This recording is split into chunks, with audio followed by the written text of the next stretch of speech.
নমস্কাৰ সকলোলৈকে Deepika kitchen and ব্লগছৰ আন এটি ৰেচিপি ভিডিঅ'লৈ আটাইকে আদৰণি জনালোঁ। আজি আপোনালোকৰ বাবে ফুলকবিৰ সৈতে ৰন্ধা বৰালি মাছৰ টেষ্টি ৰেচিপি লৈ আহিছোঁ। আহক ৰেচিপিটোৰ মাজলৈ আগবাঢ়ো। কেৰাহী এটা গৰম কৰি তাত সৰিয়হৰ তেল দি দিব আৰু তেলখিনি ভালকৈ গৰম হ'লে নিমখ হালধি দি ধুই পখালি লোৱা বৰালি মাছ কেইপিচ প্ৰথমতে ভাজি উঠাই ৰাখিব।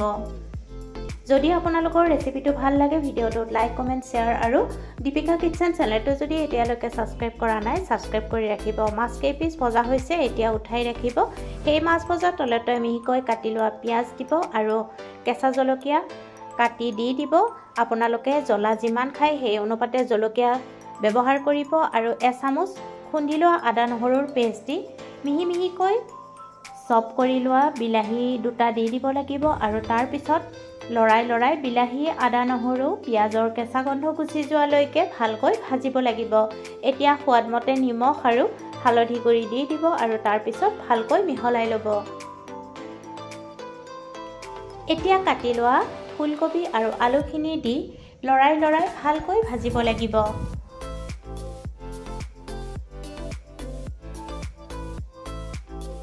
ঢাকনিখন লগাই দিব আৰু পাচলিখিনি লৰাই ভাজি থাকিব লাগিব।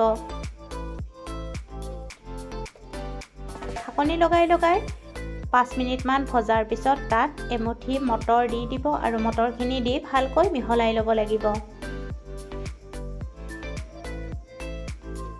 এতিয়া জোখমতে উতলা গৰম পানী দি দিব আৰু তাৰপিছত ভালকৈ মিহলাব লাগিব।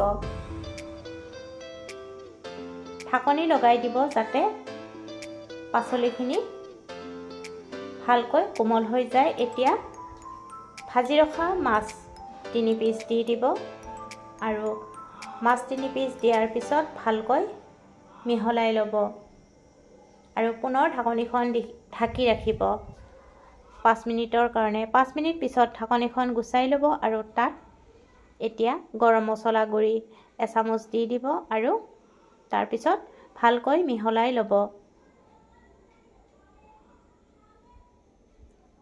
ফুলকবিৰ সৈতে ৰন্ধা বৰালি মাছৰ ৰেচিপি খাবৰ কাৰণে ৰেডি। আৰু নমোৱাৰ আগে কেঁচা ধনিয়া পাত কাটি দি দিব আৰু গেছৰ জুই নুমুৱাই থ'ব আৰু গৰম ভাতৰ লগত পৰিৱেশন কৰিব। ৰেচিপিটো ভাল লাগিলে ভিডিঅ'টোত লাইক কমেণ্ট শ্বেয়াৰ আৰু চেনেলটো যদি এতিয়ালৈকে ছাবস্ক্ৰাইব কৰি ৰখা নাই প্লিজ চেনেলটো ছাবস্ক্ৰাইব কৰি কাষতে থকা বেল আইকনটো অন কৰি ৰাখিব। তেতিয়াহে মোৰ আহিবলগীয়া ভিডিঅ'ৰ নটিফিকেশ্যনবোৰ আপোনালোকে সৰ্বপ্ৰথমে পাব। পুনৰ উপস্থিত হ'ম এটি নতুন ৰেচিপি ভিডিঅ'ৰ সৈতে। আজিলৈ আহিলোঁ। ভিডিঅ'টো শেষলৈকে চোৱাৰ বাবে আপোনালোকক বহুত ধন্যবাদ জনালোঁ।